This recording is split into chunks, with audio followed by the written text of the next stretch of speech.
The date is April 2nd, 1989, and inside the Atlantic City Convention Hall, two titans of sports entertainment are about to collide in what will become one of the most emotionally charged main events in wrestling history.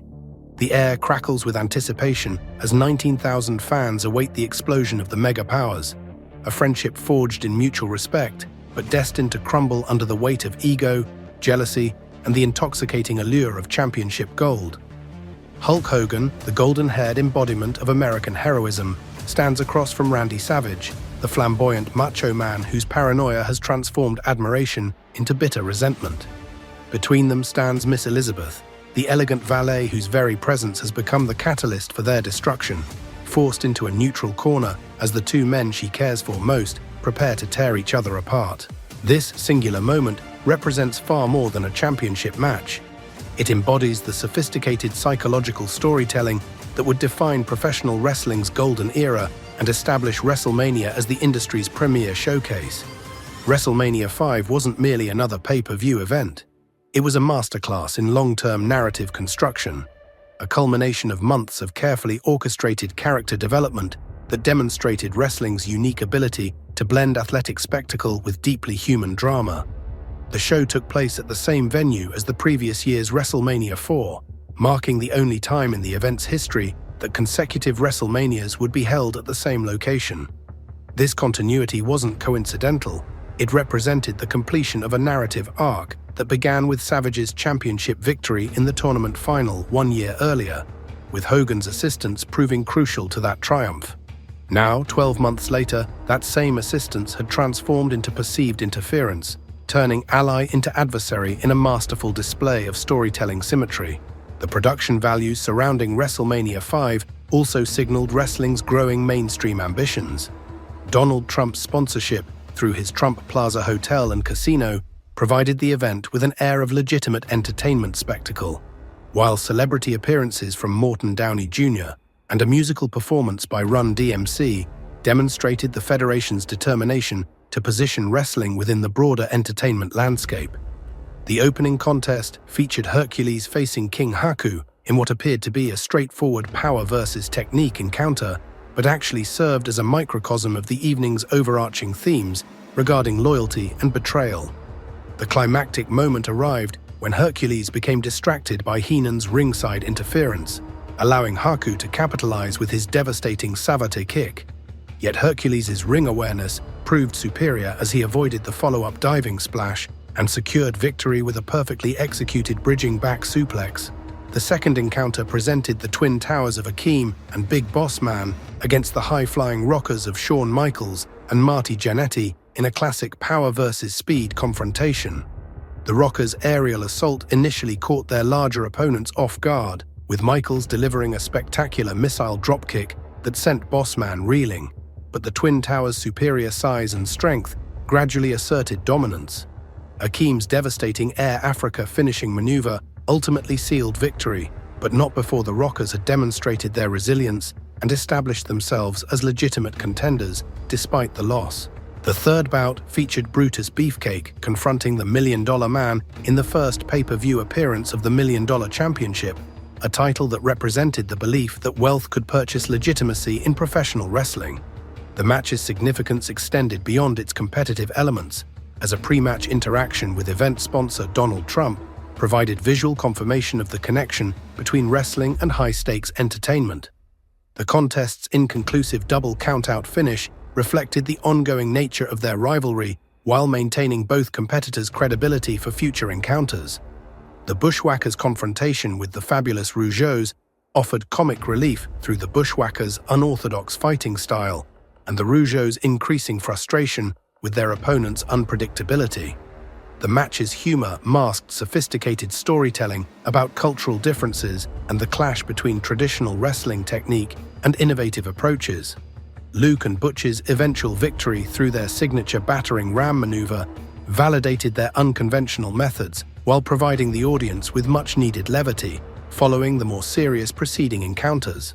Mr. Perfect's match against the Blue Blazer represented a fascinating study in contrasts between established star power and emerging talent. Perfect's arrogant persona and flawless execution stood in sharp relief against the Blue Blazers' masked anonymity and high-risk aerial style.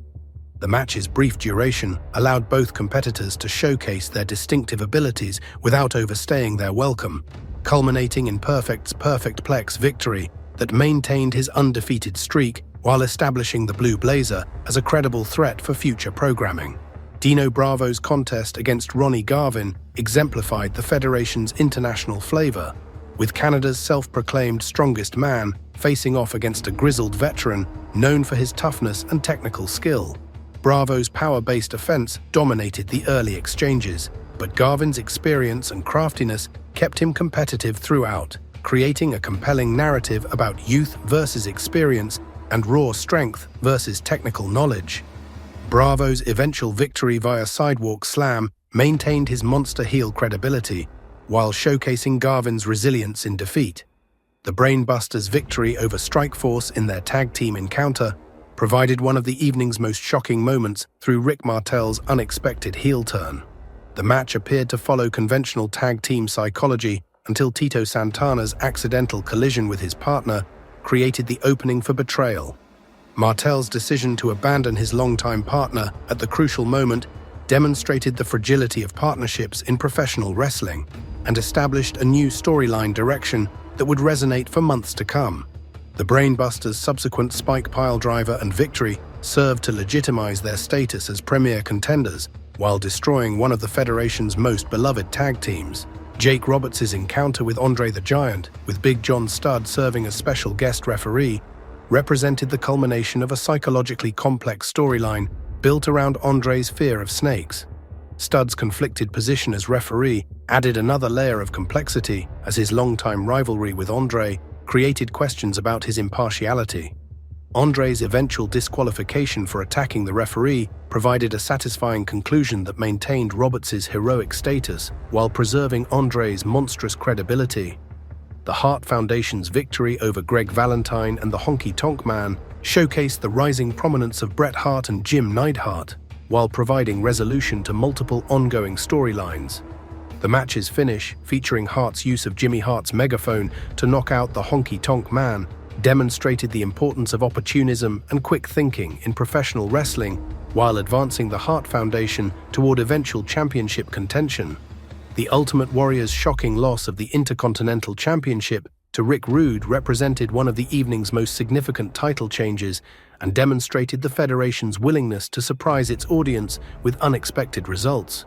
Rude's victory, achieved through Bobby Heenan's interference, established him as a legitimate main event threat while ending Warrior's remarkable undefeated streak.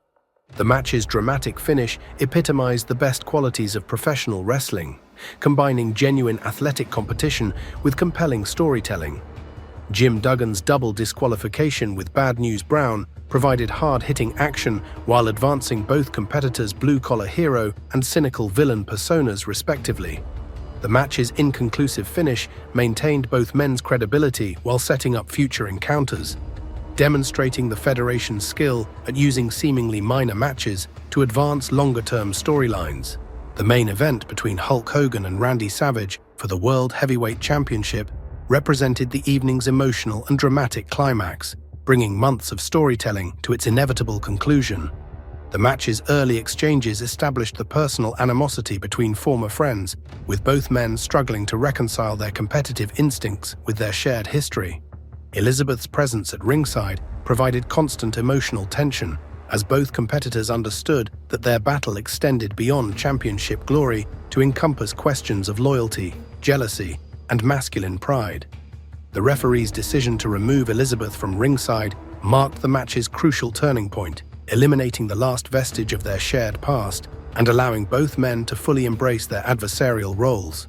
Savage's increasingly desperate tactics, including his use of the ring post and various illegal maneuvers, demonstrated his transformation from beloved champion to bitter antagonist, while Hogan's resilience and eventual comeback embodied the triumph of heroic determination over cynical manipulation.